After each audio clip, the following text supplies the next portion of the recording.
This is an Efficiency is Everything article summary on how to save time sleeping with biphasic sleep. Now, this isn't exactly engineering. It hits our quality metric of 5 REM cycles of sleep per night. However, there's not really engineering to this. But I have to share it because it saves 12 hours per week. And our friends will ask us, like, how do we get all this stuff done? And I mean, yeah, efficiency, but also this saves 12 hours per week. So how this works, you sleep 6 hours at night, and then you take a 20-minute nap. So for us, this will be, we'll go to bed at midnight, wake up at 6 a.m., and then sometime after work, we'll take a 20-minute nap. Now, how to do this? Let me warn you that the first 3 weeks are pretty miserable. It kind of takes like a break-in period, so warning on that. And during my first 3 weeks, I wasn't perfect. So I failed at least twice, maybe 3 times where I slept in. So just kind of warning. And also it's okay to slip up, especially those first 3 weeks, just do the best you can. And I created a routine. I think this is pretty helpful, but this is more just a sleep tip. So I would go to the bathroom, I would set my alarm, I would lay in bed, and I would lay in bed for maybe about a minute on my back, just kind of enjoying the bed. And then I would turn, close my eyes, and then do not move.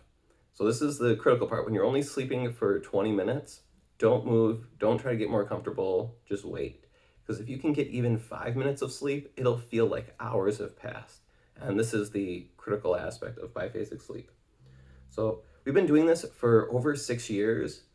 We've done it at weddings. I stood up in a wedding, and when you stand up in a wedding, you are there all day. And I think maybe it was after dinner, before the dancing, I went out to my car and slept for, say, 20 or 30 minutes. We've also done this in a car. So me and my wife will take turns driving. I'll drive for 30 minutes. She'll take a nap, and then we'll switch drivers. And I mentioned 30 minutes because when a car is like that uncomfortable, I'll give myself a little bit extra time to fall asleep. And we have 2 kids now. And if you don't already have kids, or if you heard the stories of how little you sleep with infants, biphasic sleep was critical. Needing only 6 hours of sleep at night made it really easy to hit that, despite the kids waking up at night. I could wake up early in the morning as my wife got her last few hours of sleep. My wife, even at 10 p.m., would take her nap back when she worked at a hospital, and they worked her a lot of hours. So, you do what you have to do. 10 p.m. is not recommended, but, she did what she had to do. And then a story I heard from someone, he quit caffeine and tried doing biphasic at the same time. Don't do that. He was looking like he was in rough shape. If you're going to quit caffeine, do that beforehand, and that'll make biphasic sleep a little bit easier. And the most common thing I hear from people is that they're never going to go back, that they started biphasic sleep, they love the amount of time they save, and they're never going to go back. So if you're interested, we have articles on the website. We have some testimonials with other people's tips. So check it out. The link will be in the description below.